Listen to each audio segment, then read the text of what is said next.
আসসালামু আলাইকুম ওরহমতুল্লাহি অবারাকাতুহু। সবাইকে মুত্তাকিন বিবিএস কমার্সের পক্ষ থেকে স্বাগতম। এখন বিজনেস স্ট্যাটিস্টিক এই সাবজেক্টের অত্যন্ত গুরুত্বপূর্ণ একটি চ্যাপ্টার, ইন্ডেক্স নাম্বার। এই চ্যাপ্টারটি হতে বই থেকে আজ একটি গুরুত্বপূর্ণ অঙ্ক আলোচনা করব ইনশাআল্লাহ। প্রথমত প্রশ্ন পড়ে বুঝে নিব আমরা কি বলেছে প্রশ্নে।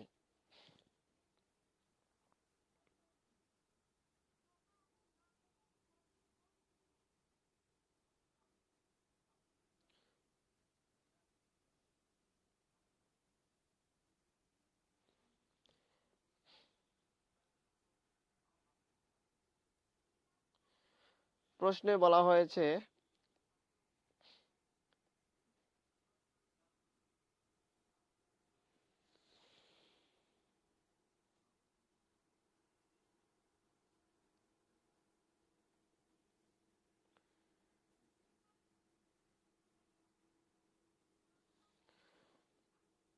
an inquiry into the budget of middle class families of in Dhaka gave the following information. অর্থাৎ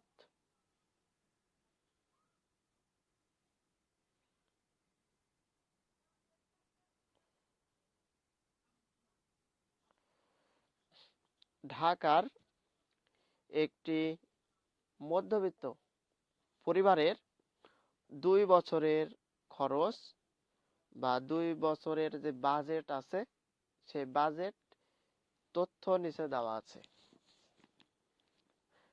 এখানে আমরা লক্ষ্য করতেছি এক্সপেন্স অন বা খরচ দেওয়া আছে, যেখানে ফুড আছে 35%, রেন্ট বা ভাড়া আছে ফুড আছে 35%, রেন্ট আছে 15%, ক্লোথিং বা পোশাক আছে 20%, ফুয়েল বা জ্বালানি আছে 10%, মিক্স বা অন্যান্য খরচ 20%। মানে এখানে টোটাল খরচ 100%। কত পার্সেন্ট ভাইয়া? 100%। তাহলে এখানে যে তথ্যগুলো দেওয়া আছে, ফার্স্ট অফ অল এগুলোকে বলা হয় ওয়েট বা কস্ট। এটাকে ডাব্লু দ্বারা প্রকাশ করা হয়। আশা করি বিষয়টা ভালোভাবে তোমরা বুঝতে পেরেছো।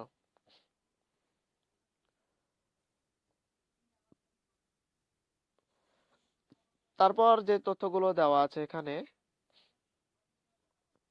2014 সাল এর প্রাইস দেওয়া আছে 150 ফুডের ক্ষেত্রে,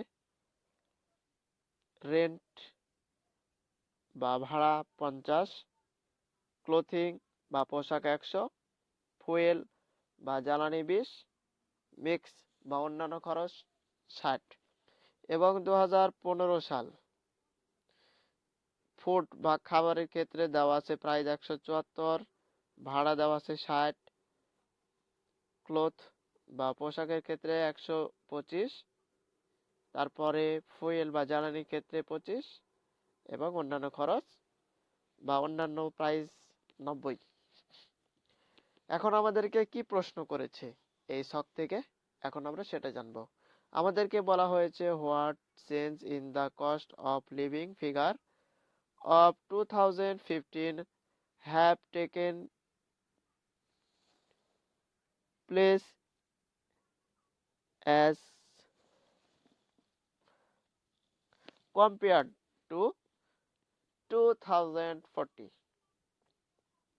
অর্থাৎ এখানে আমাদেরকে বলা হয়েছে যে এখানে উপরে যে তথ্যগুলো দেওয়া আছে 2014 এবং 15 সাল, এই তথ্যগুলো এখানে দেওয়া আছে। এই তথ্যগুলো মাধ্যমে একটি মধ্যবিত্ত পরিবারের 2 বছরের বাজেট বা খরচ কতটুকু হবে এই পরিমাণগুলো দেওয়া আছে। এখন আমাদেরকে প্রশ্ন করা হয়েছে যে 2014 থেকে 2015, আবার বলতেছি 2014 থেকে 2015 সালের কস্ট বা খরচের মধ্যে কোনো কম বেশি আছে কিনা, বা কমেছে কিনা, বা বেশি হয়েছে কিনা, এটাই আমাদেরকে প্রশ্ন করা হয়েছে। তো এই অঙ্ক করার পূর্বে আমাদেরকে গুরুত্বপূর্ণ একটি বেসিক জানতে হবে।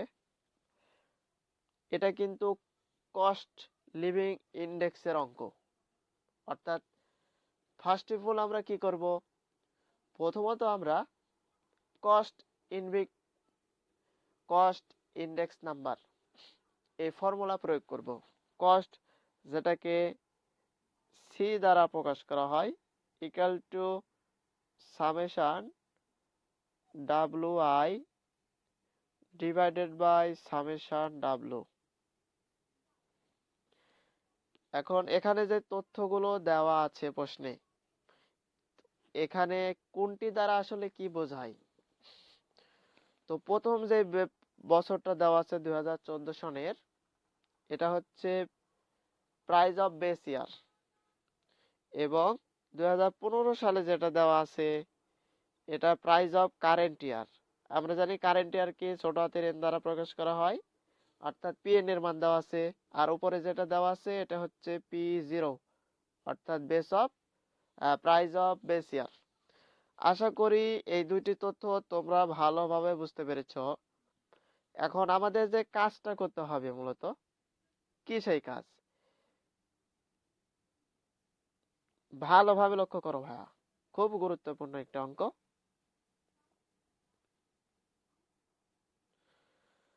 তাহলে প্রথমে আমরা যেই টেবিলটা তৈরি করব, টেবিলের প্রথমে থাকবে এক্সপেন্স বা খরচ। প্রথম ঘরে তাহলে আমরা খরচ দিয়ে দিব। তারপর প্রাইস অফ 2014 সালে যে প্রাইসটা দেওয়া আছে তারপরে ঘরে লিখতে হবে। তারপর 2015 সাল, অর্থাৎ কারেন্ট প্রাইস অফ কারেন্ট ইয়ার যেটা, সেটা ঘর করতে হবে। তারপর ডাব্লু, ডাব্লু মানে কি, এই যে তথ্যগুলো দেওয়া আছে টোটাল যদি আমরা যোগ করি তাহলে 100% হবে, এটা হচ্ছে ডাব্লুর মান। তারপরের ঘরে যেটা করতে হবে এটা হচ্ছে আয় বা আয় না, ইনকাম। ইনকামকে আয় দ্বারা প্রকাশ করা হয়। আয় একটি ফর্মুলা রয়েছে, আয়েরও একটি ফর্মুলা রয়েছে, অর্থাৎ প্রাইস অফ কারেন্ট ইয়ারকে প্রাইস অফ বেস ইয়ার দ্বারা যদি আমরা ভাগ করি তাহলেই অনায়াসে আমরা ইনকাম পেয়ে যাব, অর্থাৎ আয়ের মান পেয়ে যাব। আশা করি বিষয়টি তোমরা বুঝতে পেরেছ। তারপর আমাদের যে কাজটা করতে হবে, ডাব্লু আয়ের মান বের করতে হবে। তাহলে এখানে মোট কয়টা ঘর করতে হবে ভালোভাবে লক্ষ্য করো। তাহলে প্রথম ঘরে থাকবে কি, এক্সপেন্স, সংক্ষেপে আমি এক্স লিখে দিচ্ছি। তারপরে ঘরে থাকবে কি, প্রাইস অফ বেস ইয়ার বা 2014 সনের জন্য, তাহলে এটাকে আমরা লিখবো প্রাইস 14, সংক্ষিপ্তে লিখে দিচ্ছি যাতে তোমরা ভালোভাবে বুঝতে পারো। তারপর ঘরে লিখবো প্রাইস অফ 15, অর্থাৎ প্রাইস অফ কারেন্ট ইয়ার। তারপরে যে ঘরটা এখানে লিখতে হবে ডাব্লু, ডাব্লু মানে এখানে যে তথ্যগুলো দেওয়া আছে এই তথ্যগুলো। তারপরে যে ঘরটা করতে হবে এটা হচ্ছে আয়। তাহলে আয় কি, প্রাইস অফ কারেন্ট ইয়ারকে প্রাইস অফ বেস ইয়ার দ্বারা ভাগ করতে হবে, অর্থাৎ দ্বিতীয় মানকে প্রথম মান দ্বারা যদি আমরা ভাগ করি তাহলে আমরা অনায়াসে ইনকাম বা আয়ের মানটা পেয়ে যাব। দেন তারপর ডাব্লু এবং আই দুইটা মান গুণ দিতে হবে। এই টাইপের যখন অঙ্ক আসবে তখন আমরা এইভাবে সমাধান করব। তারপরে এই যে ডাব্লুর মানগুলো আছে, এই মানগুলো টোটাল যদি আমরা যোগ করি তাহলে কত হবে ভাইয়া? তাহলে হবে 100। আমরা জানি পার্সেন্ট মোট 100, এটা হচ্ছে 100-র মান, মানে ডাব্লুর মান। তারপর এই যে ডাব্লু আই, অর্থাৎ ডাব্লু এবং আই দুইটা মান গুণ করে লিখতে হবে, দেন সব মান যোগ করতে হবে। করলে আমরা যে মানটা পাবো এটা হচ্ছে সামেশন ডাব্লু আই, এই মানটা আমরা এখানে পেয়ে যাব। আর এখানে যে ডাব্লু আছে, ডাব্লুর মান যদি আমরা যোগ করি তাহলে সামেশন ডাব্লুর মান পেয়ে যাব। দেন কস্ট বা খরচ বা ব্যয়ের যে ফর্মুলা আছে সেই ফর্মুলা প্রয়োগ করে আমরা অনায়াসে 2014 সাল থেকে 2015 সাল ব্যয় বৃদ্ধি পেয়েছে নাকি বৃদ্ধি হ্রাস পেয়েছে এটি আমরা নির্ধারণ করব। তো চলো আমরা সমাধানটি দেখে নিই, তাহলে তোমরা বিস্তারিত ভালোভাবে বুঝতে পারবে।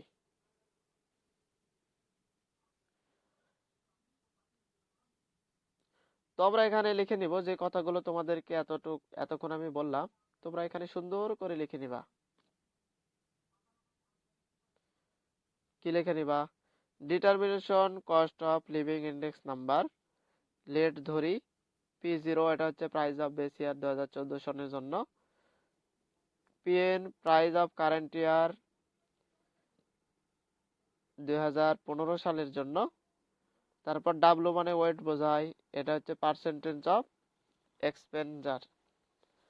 এই ভাষাগুলো তোমাদেরকে লিখে নিতে হবে।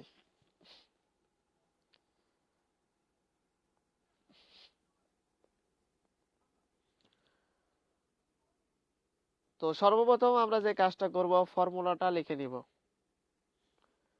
Cost of living index number by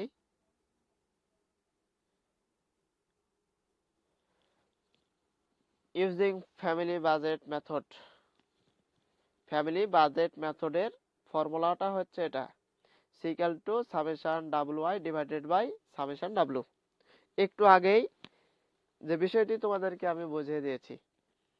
তারপর আরেকটি তথ্য লিখবা, I equal to PN divided by PO into 100। PN মানে প্রাইস অফ কারেন্ট ইয়ার এবং P0 মানে প্রাইস অফ বেস ইয়ার। ভাগ করার পর তার সাথে 100 দ্বারা গুণ করতে হবে, তাহলে আমরা অনায়াসে আয়ের মান বের করতে পারবো। যে কথাটি বলতেছিলাম, আমাদেরকে এই টাইপের একটি টেবিল তৈরি করে নিতে হবে। প্রথম ঘরে থাকবে এক্সপেন্স মানে খরচ যেগুলো দেওয়া ছিল, ফুড, খাবার, রেন্ট, ভাড়া, ক্লোথিং, পোশাক আশাক বাবদ, ফুয়েল, জ্বালানি কাজে, মিক্স, অন্যান্য ক্ষেত্রে। তারপর প্রাইস 2014 সন, এটাকে P0 ধরতে হবে। তারপর প্রাইস 2015 সন, এটাকে PN বা কারেন্ট ইয়ার ধরতে হবে। তারপর কাঙ্ক্ষিত মানগুলো পর্যায়ক্রমে লিখে দিতে হবে, যা প্রশ্নে দেওয়া ছিল ছকের মাধ্যমে আমরা এখানে সুন্দর করে লিখে দেব। তারপরে যে কাজটা করতে হবে এটা হচ্ছে ডাব্লু। ডাব্লু মানে যেটা পার্সেন্টেজ দেওয়া ছিল প্রথমে, আমি যদি তোমাদেরকে বুঝিয়ে দিই তাহলে অবশ্যই তোমাদের সুবিধা হবে। এই যে মানগুলো, food 35%, rent 15%, clothing 20%, fuel 10%, mix অন্যান্য 24%। এগুলো হচ্ছে মূলত ডাব্লুর মান। টোটাল মান যোগ দিতে হবে, দিলে আমরা টোটাল ডাব্লুর মানটি পেয়ে যাব।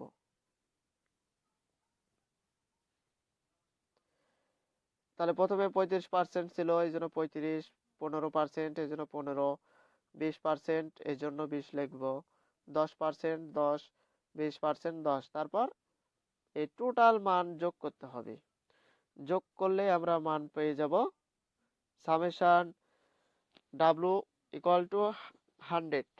আশা করি এই ছকটি তোমরা ভালোভাবে বুঝতে পেরেছ। তারপরে আমরা আয়ের মানটা বের করব, অর্থাৎ একটু আগে যে ফর্মুলাটা আমরা লিখেছি অনুরূপ সেই ফর্মুলাটা এখানে লিখব। অর্থাৎ এই যে মানগুলো আছে,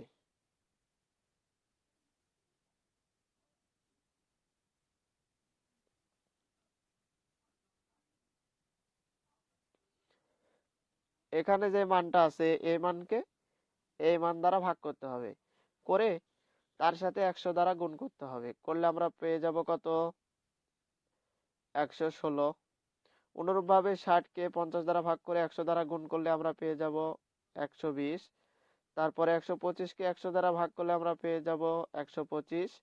25কে 20 দ্বারা ভাগ করলে আমরা পেয়ে যাব 125। 90কে 60 দ্বারা ভাগ করলে আমরা পেয়ে যাব 150। এভাবে আমরা আয়ের মানটা বের করে নিব। তারপরে যে কাজটা করতে হবে এটা হচ্ছে WI, অর্থাৎ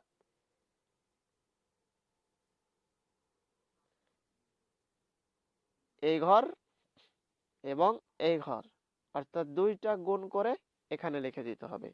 তাহলে 35 আর হচ্ছে 116, দুইটা যদি আমরা গুণ দিই তাহলে আমরা পাবো 4060। অনুরূপভাবে 15 120 গুণ দিলে আমরা পাবো 1800। 20 আর 25 গুণ দিলে আমরা পাবো 2500। তারপরে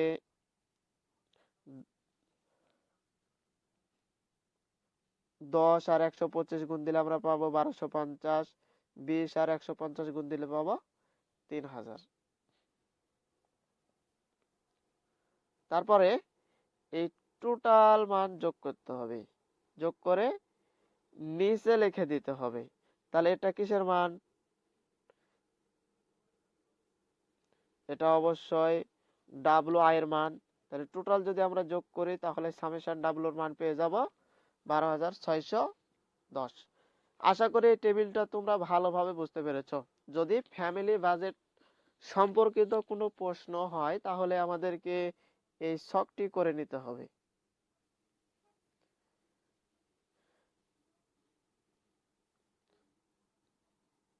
তাহলে প্রথমে থাকবে এক্সপেন্স, তারপর প্রাইস বেস ইয়ারের জন্য, তারপর কারেন্ট ইয়ারের জন্য, তারপর ডাব্লু, তারপর আয়ের মান, তারপর WI।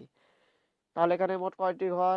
1টি 2টি 3টি 4টি 5টি 6টি, 6টি ঘর করতে হবে। এটা তোমরা অবশ্যই মনে রাখবে। এখন আমরা যে কাজটি করব, কস্ট অফ লিভিং ইন্ডেক্স এর যে ফর্মুলা আছে সেই ফর্মুলা প্রয়োগ করব। এখান থেকে যে মানগুলো আমরা পেয়েছি ছক হতে, এই মান পেয়েছিলাম আর এই মান পেয়েছিলাম, দুই মানটা আমরা হেয়ার লিখে এখানে সুন্দর করে লিখে দিব। কস্ট বের করতে হবে, কস্ট বা ব্যয়, এজন্য আমরা লিখব CON বা C0ON ইজিক্যাল টু হোয়াট। তারপর কাঙ্ক্ষিত ফর্মুলা প্রয়োগ করতে হবে কস্ট লিভিং ইন্ডেক্স নাম্বারের জন্য। তারপর কাঙ্ক্ষিত ফর্মুলা প্রয়োগ করে এই মানগুলো যদি আমরা এখানে বসিয়ে দিই তাহলে ক্যালকুলেশন করলে কাঙ্ক্ষিত ব্যয়টা পেয়ে যাব 126। তাহলে এখানে আমরা দেখতে পাচ্ছি যে কস্ট বা ওয়েট, এটাকে ডাব্লু দ্বারা প্রকাশ করা হয়। টোটাল ব্যয় ছিল কিন্তু 100, কিন্তু 2015 সালে এসে ব্যয় হয়ে দাঁড়াইছে কত? 126.1।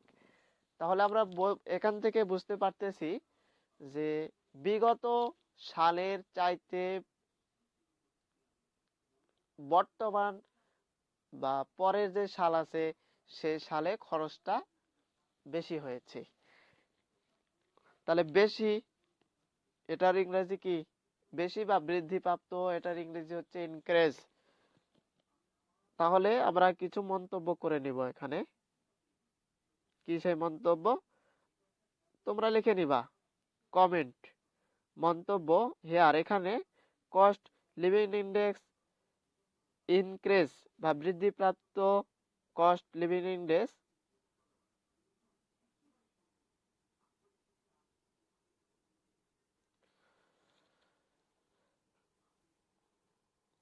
এই 126.1 থেকে 100 বাদ দিতে হবে।